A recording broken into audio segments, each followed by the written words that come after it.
Actually నా ఇంటర్వ్యూస్లో ఒక ఆనవాయితీ ఉంది, ఏంటి టాటూస్ గురించి అడగడం. ఇవన్నీ టాటూస్ ఉన్నాయి నాకు. నా ప్రతి ఇంటర్వ్యూ ఉంటుంటే కొన్ని ఇంటర్వ్యూస్లో బాగా జనాలు కనెక్ట్ అయ్యే టాపిక్ నాకు నీ టాటూస్ చూస్తుంటే నా కళ్ళు అటే వెళ్తాను. ఇందా నుంచి నేను అదే చూస్తాను. ఈ వాచ్ పెట్టుకున్న దగ్గర అయితే మొత్తం ఏదేదో కొట్టేసినట్టు అనిపించింది. ఇది అప్పుడు టోనీ పేరుండే, ఇది చూపి ఇక్కడ టోనీ పేరుండే. ఓకే, దాన్ని ఏం చేసావు? ఫ్లవర్ వేయించారు. ఫ్లవర్ వేయించిన తర్వాత అమ్మో ఇంత పెద్దగా ఉంది, రిమూవ్ చేపిస్తున్నాను. యాక్చువల్లీ ఇదేమో లిరిగంది, ఇది నార్మల్ గా స్టార్, నార్మల్ గా స్టార్. అప్పుడు ఆయనకి ఏ రాలేదు స్టార్, దాన్ని కూడా ఏదో గీకినట్టుంది. గీకలేదు, కరెక్టే, అది స్టారే, కావాలని చూసుకోండి, ఏది గీకలేదు. అదే టాటూ వేయడానికి ఏ రాలేదు ఆయనకి, ఏ రాకపోతే ఏదో ఒకటి వేసేయరా అని. అప్పుడు బాగా ఇష్టం నాకు టాటూస్ వేసుకోవాలి అది అని. ఇది నార్మల్ గా మా ఫ్రెండ్స్ ఉంటారు 6 members, ఇక్కడ ఎస్ ఉండే, సిరి అని సుచి అని ఇలా మా ఫ్రెండ్స్ ఉండే. ఈ ఎస్ చూసి ఎవడో అనుకోని నా కామెంట్, ఎస్ అంటే ఎవడి పేరు పెట్టుకున్నావు, అమ్మ ఏంటి రాచర్రా ఇది, ఎవరో ఏమనంటే మార్చేస్తావు అంటే మార్చేయడం కాదు, ఎందుకు ఈ గొడవ మనకి అవసరమా అంటే. మా ఫ్రెండ్స్ నా నుంచి విడిపోయి 2 years అవుతుంది. వాళ్ళు కూడా ఎందుకు యాక్చువల్లీ ఏంటంటే మా ఫ్రెండ్స్ సైడ్ డాన్సర్స్ అన్నమాట, యూనియన్ డాన్సర్స్. వాళ్ళే నాకు అన్నీ. అప్పుడు ఎంతమంది? ఇద్దరా? 5 members. వాళ్ళకి ఇక్కడ జాను అని ఉండిద్ది, వాళ్ళకి జాను అని ఉండిద్ది. నేను మాత్రం అందరికి ఎస్ వస్తుంది కదా, షైని, సుచి, సంగీత అని ఉంటారు వాళ్ళ ఎస్. సో నేను ఒక్కదాన్ని ఎస్ వేసుకునేదాన్ని. సో వాళ్ళు మాత్రం ఇట్లాగా జాను అని వేయించుకున్నారు. మేము అలాగా అప్పుడు ఇంకా బాగా స్టైల్ మాకు, టాటూస్ వేయించుకోవాలి, ఇలా ఉండాలి అలా ఉండాలని. వాళ్ళు ఏంటంటే కొన్ని కారణాల వల్ల వాళ్ళు దూరం అయిపోయారు. నేను వీళ్ళతో మాట్లాడడం ఇష్టం లేదు కొందరికి, మాట్లాడడం వాళ్ళకి ఇష్టం లేదు. వాళ్ళు ఏం చేశారు, నా కోసం, నా హ్యాపీనెస్ కోసం, మనం ఉంటే జాను హ్యాపీ ఉండలేకపోతుంది, వాళ్ళు ఈమెను చూసుకోలేకపోతున్నారు అని చెప్పేసి నా మీద ఒట్టేసి వెళ్ళిపోయారు. ఇప్పటికి 3 years అవుతుంది, కనీసం నాకు ఫోన్ చేయరు. నా బర్త్డేకి మాత్రం ఇప్పుడు నేను ఇంటర్వ్యూ చేస్తున్నాను కదా, ఇది చేసేది కూడా వాళ్ళకి తెలుస్తుంది, తెలుసుకుంటారు పక్కన ఉన్న వాళ్ళని, జాను ఎలా ఉంది, ఎక్కడ ఉంది అనేది వాళ్ళు. ఇంకా నాకు అమ్మ నాన్నకన్నా ఎక్కువ, కానీ ఏదో రోజు కలుస్తారనుకుంటున్నా. చూడండి వీడియో చూసి రాండి, ఇప్పటికైనా వెయిట్ చేస్తున్నా వాళ్ళ కోసం, చాలా వెయిట్ చేస్తున్నాను. ఏడ్చిన రోజులునే నేను వాళ్ళ కోసం. ఒక అమ్మాయి చనిపోయింది, సుచి అనే అమ్మాయి చనిపోయింది. అయ్యో, లవ్. అది కూడా లవ్. అది March 5th, నేను ఇప్పటికి పెడతాను, March 5th స్టేటస్ పెడతాను. సూసైడ్ చేసుకుంది. ఏం చెప్పాలనుకుంటున్నా ఇలా లవ్ బ్రేకప్ అయిపోయి సూసైడ్ చేసుకునే వాళ్ళకి? నేను ఒకటి చెప్పనా, మనకు రాసి పెట్టుంటది, మనతోనే ఉంటది. ఎందుకు నేను ఈ క్వశ్చన్ నేను అడగడానికి ఒక రీజన్ ఉంది. బట్ లైక్ నీకు కూడా బ్రేకప్ అయ్యింది, దాని తర్వాత దాని నుంచి రావడానికి నీకు కూడా ఒక ఉండాలి, యాక్చువల్ ధైర్యం ఉండాలి, లేకపోతే ఆ స్ట్రాంగ్ ఉండాలి, ఇండిపెండెంట్ అయినా ఉండాలి. అదంతా ఇప్పుడు అలా ఉంటేనే మనం ఉండగలం బేసిక్గా. అందుకు నేను అడిగాను.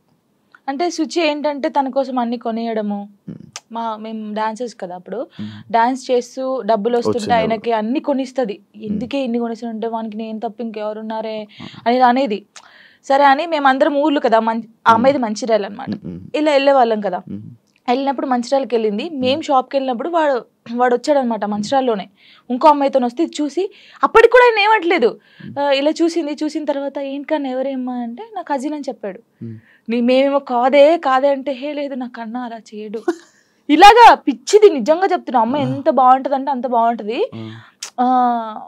ఏం చేయలేదంటే తర్వాత ఈ అమ్మాయి వచ్చింది కదా, ఆ అమ్మాయి వచ్చి అడిగింది ఈ అమ్మాయి ఎవరని, నా ఫ్రెండ్ అని చెప్పాడు. మేము విన్నాం, నువ్వు పోయి అడుగు ఇప్పుడు మళ్ళీ ఎవరంటే నేను చేసుకునే అమ్మాయి అని చెప్పాడు. ఈ పిల్ల అక్కడ జోక్ చేస్తున్నావు కన్నా, నిజం చెప్పు అనడం. ఈ పిల్ల లేదు నేను నిజంగా ఈ అమ్మాయిని లవ్ చేస్తున్నాను, పెళ్లి చేసుకుంటున్నా, ఆల్రెడీ పెళ్లి కూడా ఫిక్స్ అయిందని చెప్పాడు. ఏమనలేదు, వచ్చేసింది. మేమందరం పండగకి ఇంటికి వచ్చేసాము. ఏమొక్కతే హైదరాబాద్ రూమ్లో ఉంది, పురుగుల మందు తాగేసింది. 6 days వరకు రూమ్లోనే ఉంది. ఓనర్స్ వచ్చి స్మెల్ వస్తుందని చూసిన తర్వాత మేము వచ్చాం. ఒక్కొక్క కాలు ఇంత అయిపోయింది, ఇలా ముట్టుకుంటే ఇలా. చాలా దారుణమైన సిచ్యువేషన్. అసలు ఎవరికీ తెలియదు. ఇలా చాలా మంది అవుతున్నారు కానీ ఎవరికీ తెలియదు. నేను చెప్తున్నాను కదా, కానీ నేను ఒక్కటే నిజంగా చెప్తున్నాను, ప్రేమించండి, ప్రాణం కన్నా ఎక్కువ ప్రేమించండి. దక్కట్లేదు అన్నప్పుడు చచ్చిపోవాల్సిన అవసరం లేదు. నువ్వు నిజంగా ఆయన ప్రేమిస్తే, అమ్మాయినా అబ్బాయినా, లైఫ్ లాంగ్ ఆయన కోసమే నిల్చొని ఉండు. పెళ్లి చేసుకోకు ఎవరిని, తనని చూస్తుండు, 1 side లవ్ చేయి. నీకు అయిన ఇష్టం ఉంటే, తనకు నువ్వంటే ఇష్టం లేదు కానీ నీకు తనంటే ఇష్టం ఉంది అనుకో, హ్యాపీగా ఇలాగే ఉండు. తనని తలుచుకుంటుండు, ఏదో ఒక్క రోజు తనకు అర్థం అవుతుంది కదా, అప్పుడు తను ఫీల్ అవుతాడు కదా, నీ అమ్మాయి ఇంత మంచి అమ్మాయిని మిస్ అయ్యాను ఏంది అని. నేను అనేది అదే. ఒక్కటి చెప్తాను శివ గారు, మనం కాళ్ళు ఏళ్ళు పట్టుకుంటూ వచ్చే ప్రేమ ఎప్పటికీ ఉండదు. వాళ్ళకి ఇక్కడ నుంచి వస్తేనే ప్రేమ అది ఉంటది. నేను నిజంగా చెప్తున్నాను, ఏదైనా రాత బట్టే, రాత లేదు ఏది లేదు అంటారు కానీ రాత ఉంటది. ఒక మనిషి కలవడానికి రాసి పెట్టుంటేనే కలుస్తారు. అది రాసి పెట్టుంటేనే వాడు మన పక్కకు ఉంటాడు, మనతోనే ఉంటాడు. మనంతలు మనం బలవంతంగా వెళ్ళి తెచ్చుకుంటే మధ్యలో పోతుంది, ఏది రాదు. ఇప్పుడు నేనున్నాను, మీకోసం ఒక అమ్మాయికి చెప్తాను, శివ గారు మిమ్మల్ని బాగా లవ్ చేస్తున్నారు, ప్లీజ్ రాండి అంటే నా మాట వచ్చేస్తాను.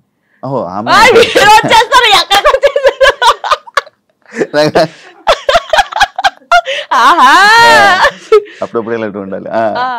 అలాగా ఒకరు చెప్తే వచ్చే ప్రేమ కాదు, మనం బతిలాడితే వచ్చే ప్రేమ కాదు, ఇక్కడ నుంచి రావాలి. వస్తుందని వెయిట్ చేస్తా. అవును, నువ్వు రీసెంట్ గా అమరాన్ మూవీ చూసావు కదా, ఏడ్చావు కదా నువ్వు.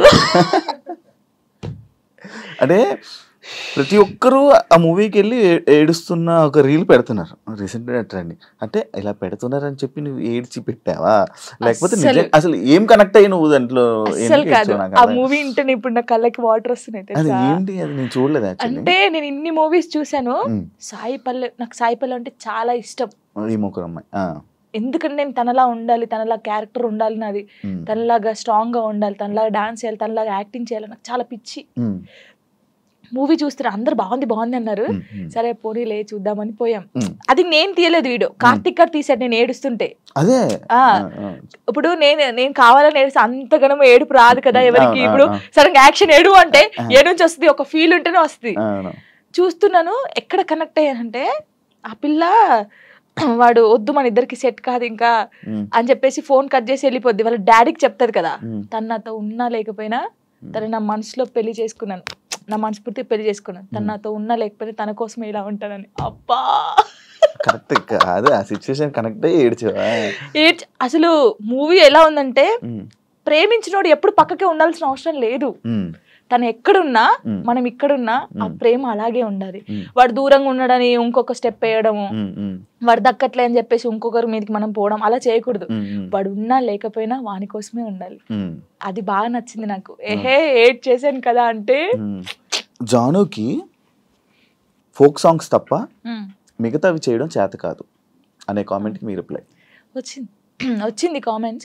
అందుకే డీలో నేను కొన్ని సాంగ్స్ చేశాను. ఇప్పుడు డోలే డోలే సాంగ్ కానీ, ఇంకా కొన్ని అంటే ప్రాపర్టీస్ తో చేయడం కానీ, వెస్టర్న్ కూడా చేశాను నేను. నాకు రాంది కూడా నేను ట్రై చేశాను, క్లాసికల్ కూడా చేశాను నేను. వాళ్ళు చూస్తే వాళ్ళకి అర్థం అవుతుంది. అంటే మాస్టర్ ఎలాగంటే అందరు ఇలా అంటున్నారు కదా, నువ్వు డిఫరెంట్ గా చేయాలి. అభి కదా, అభి మాస్టర్ అలానే డిఫరెంట్ గా చెప్తా అలా అని కొంచెం డిఫరెంట్ గా చేయించాడు.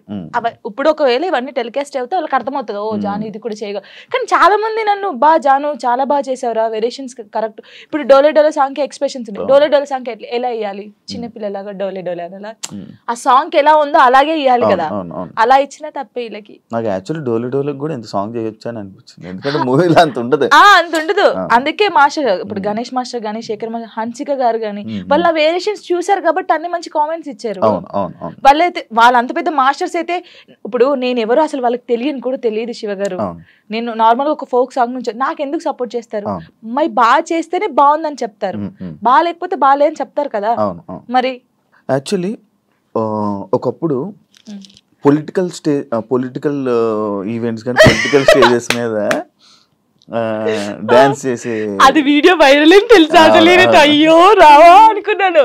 అవును, నేను ఏం చెప్తున్నాను మీకు, వెల్కమ్ డాన్స్ ఉంటుందా పెళ్లిలో, అలా వెల్కమ్ డాన్స్ చేస్తూ ఇలాంటి స్టేజ్ పర్ఫార్మెన్స్ చేస్తూ, అప్పుడు తెలంగాణ ఉంటది కదా, అప్పుడు అలాంటి చేశాను. అలాంటి చేసి ఇక్కడికి వచ్చాను. నేను ఎంత కష్టపడి ఉంటే ఇక్కడికి వచ్చాను. ఎవరికైనా బుద్ధి ఉందా? ఎవరే చూడండి నాయన, కావాలంటే ఆ వీడియోస్ చూడండి. అలా చేసి ఇప్పుడు అక్కడ నుంచి డైరెక్ట్ టీవీ. నేను చాలా హ్యాపీ. కష్టాన్ని నమ్ముకుంటే, కళను నమ్ముకుంటే. ఇంకా ఇదేనా నీ లైఫ్? ఇంకేమైనా అనుకుంటున్నావా? నేనేం అనుకోవట్లేదు. నేను ఎంత పెద్దగా ఎదిగినా కూడా ఫోక్ సాంగ్ అయితే మానిపోను. ఫోక్ సాంగ్స్ అది ఎంత చిన్న ఛానల్ అయినా పర్లేదు, నేను చేసేస్తాను. ఎందుకంటే నేను అక్కడ నుంచి వచ్చాను. ఏదో ఎదిగినా అని చెప్పేసి ఓ సారీ నేను ఫోక్ సాంగ్ చేయను అలా కాదు. ఎంత చిన్నదైనా సరే, కానీ అది సాంగ్ సెలెక్ట్ చేసుకొని నేను చేస్తాను. ఇండస్ట్రీలోనే ఉంటాను. ఇండస్ట్రీలో కమిట్మెంట్ ఇష్యూస్ వస్తే నీకు కూడా వచ్చినట్టుంది? నాకు ఎప్పుడు రాలేదు. నాకు ఈవెంట్కి వెళ్ళినప్పుడు, ఎప్పుడు నెల్లూరు సైడ్, అది ఒక్కసారి వెళ్ళాను నేను నెల్లూరుకి. అసలు అటు ఈవెంట్స్కి వెళ్ళాను, తప్పని పరిస్థితి అప్పుడు, మనకి లిరి ఉన్నాడు చూసుకోవాలి. కానీ వెళ్ళినప్పుడు ఈ ఎవడో కూడా ఉంటాడు కదా, వాడు ఏంటంటే మనం కొత్త వాళ్ళం కాబట్టి వాడు అయ్యో ఈవెంట్ అయిపోయింది కదా, నేను స్టోరీలో కూడా పెట్టాను కదా, అదే ఏంటి మన డీలో లైవ్ స్టోరీ చేసినప్పుడు పెట్టాను. అప్పుడు తను అలా నార్మల్గా అయితే ఏంటి మరి మార్నింగ్ తీసుకెళ్ళానంటే కొట్టి పడేసా ఒకటి. ఇలాంటి సిచ్యువేషన్స్ ఇండస్ట్రీలో ఎక్కువ ఎదురవుతూ ఉంటాయి, దాన్ని ఎలా హ్యాండిల్ చేయగలుగుతాం? అంటే నాకు కాలేదు, నాకు ఈవెంట్ ఉందారైంది, కానీ చాలా మందికి జరుగుతుంది. నాకు చాలా మంది చెప్పారు అక్క ఇలా అంటున్నారు అక్క అన్నప్పుడు, అలా అంటున్నారు అన్నప్పుడు నువ్వు తీసి లాగి పెట్టి కొట్టాలి, ఈ ఛాన్స్ నాకు వద్దనాలి. కొంతమంది అమ్మాయిలు ఏంటంటే పాపం అరే రావాలి ఫేమస్ కావాలని చెప్పేసి కొంతమంది చేస్తున్నారు, కానీ వాళ్ళు మనస్ఫూర్తిగా చేయట్లేదని నేను నమ్ముతున్నాను, ఎందుకంటే ఫేమస్ కావాలని చెప్పేసి. ప్రొఫెషన్లో సూపర్ స్టెప్లు వేసిన జాను లైఫ్లో రాంగ్ స్టెప్స్ వేసింది ఏంటంటే నేను అగ్రీ చేస్తుంది, యాక్సెప్ట్ చేసా. ఎందుకంటే నేను తప్పు చేసిందే ఫస్ట్, చిన్నప్పుడు 16 yearsలో మ్యారేజ్ చేసుకోవడమే తప్పు ఫస్ట్. అది చాలా నేను ఒప్పుకుంటాను దానికి. ప్రెసెంట్ ఫ్యామిలీ నుంచి సపోర్ట్ కానీ ఫ్యామిలీ నుంచి ఇది కానీ చాలా మంచిగా ఉంది కదా? డాడీ మమ్మీ ఓకే ఓకే, ఎందుకంటే వాళ్ళు ఇప్పుడు నాకు సపోర్ట్ అంటే ఎలాగంటే లివింగ్ చూసుకోవడం, నేను షూట్కి వెళ్ళడం కానీ వాళ్ళ దగ్గర ఉంచేసి వాళ్ళు ఇక్కడే ఉంటారు. డాడీ సింగరేన్ ఎంప్లాయ్ అనమాట, యాక్చువల్లీ రిటైర్మెంట్ అయిపోయాడు. ఈ డాడీ వచ్చి ఒక 20 days ఉంటాడు వెళ్తాడు, మమ్మీ కూడా 20 days ఉండి వెళ్ళిపోద్ది. అప్పుడు ఇంకా నా డాన్సెస్ ఉంటారు కదా వాళ్ళని పెట్టడం, లేకపోతే మా చెల్ల ఉండడం, అలా ఉంచేసి వచ్చేస్తాను. ఓకే, జాను లిరి యాక్చువల్లీ కొంతమంది జాను లయరి జాను ఇలా అలా అంటుంటారు కదా, పేరు ఏంటి జాను లిరి? నువ్వు ఎవరు పెట్టారా, నువ్వు పెట్టుకున్నావు? నేను పెట్టుకున్నాను, యాక్చువల్లీ నా పేరు ఝాన్సీ. ఝాన్సీయా? ఝాన్సీ ఇంత మంచిగా ఉంది. టిక్ టాక్ వచ్చింది కదా అప్పుడు, టిక్ టాక్ వచ్చినప్పుడు నువ్వు టిక్ టాక్ బాధితురాలు బాగా చేసాడే.